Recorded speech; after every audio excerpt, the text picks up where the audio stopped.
Because it's like, God, why all the water from here? That's why it's so dry. One version. The second version, if you look in the Bible, south, it's Negev. We're in the southern desert. But this desert, it's very, very different. We describe that one as the most driest one that exists in Israel. Hardly no rain, like in the Sahara.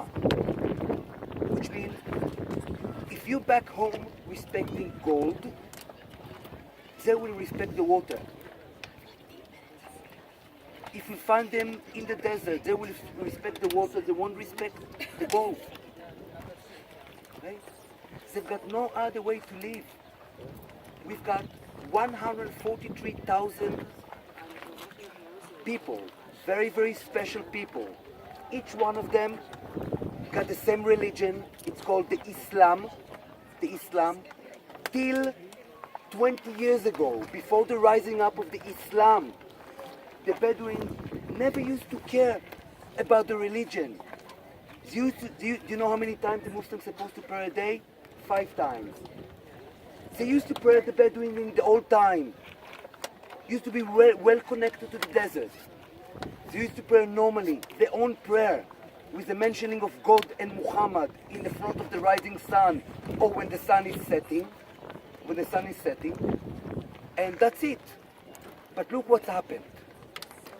Before we create the borders between Israel, Jordan, Saudi, Egypt, the Bedouins, with many, many tribes, when we say tribe, do not think about 5 people.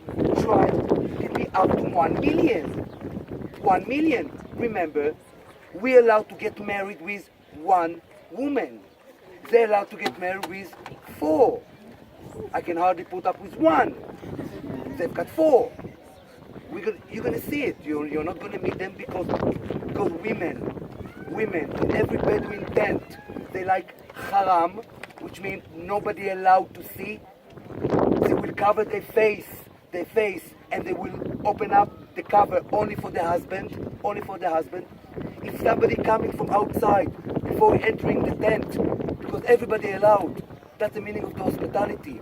If you're living in the desert, if you're a traveler, you're getting some news for other travelers. They can come, they can visit, they can stay for a while, but not for too long, because they're travelers. There's some rules. We've got many, many, many people that till 20 years ago, 30 years ago, before the creation of the borders, used to be much more happy, I think, than today. They didn't have much money back then, but they wouldn't care. They used to have goats, sheep, donkey, camels. Now they've got Toyota, Mitsubishi, which is doing almost the same. And they used to be very, very happy. After we, the state of Israel, decided to bring back Sinai back to the Egyptians, suddenly they had, and we built basically a bar in between the 2 countries, which means the Bedouins cannot any longer, remember Bedouin, Badaya, the desert, those traveling after what? Water, for whom? For themselves, for the goats, for the donkeys, for the camels, water and food. Which kind of food? A little bit of plants that you can actually see and find them. That's why they need to travel for a long time. But in the same time, we're establishing a country. We realize that inside our border, we've got many, many, many people, over 145,000 people, that they've got their own control. They're judging themselves. They're not using the Israeli authorities. They're not even paying tax. If you are paying tax, you deserve water. If you're not paying tax, nobody's going to give you water and electricity. It's like a never-ending story. But how could we do it? Because each family is living in a different place.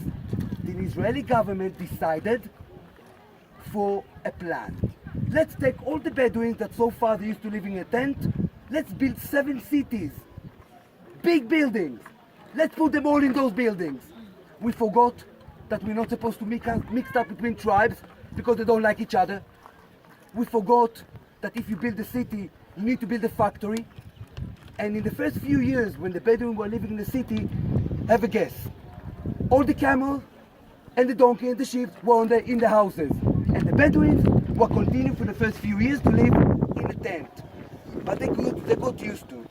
In these days, you've got many Bedouins that, yes, paying tax and living in the cities, which is about 110, 113, and another almost 140 are basically living in a small tribes, no paying tax, but in the same way, they're all Israelis, but in the same way they're not getting water, electricity, education, and hospital.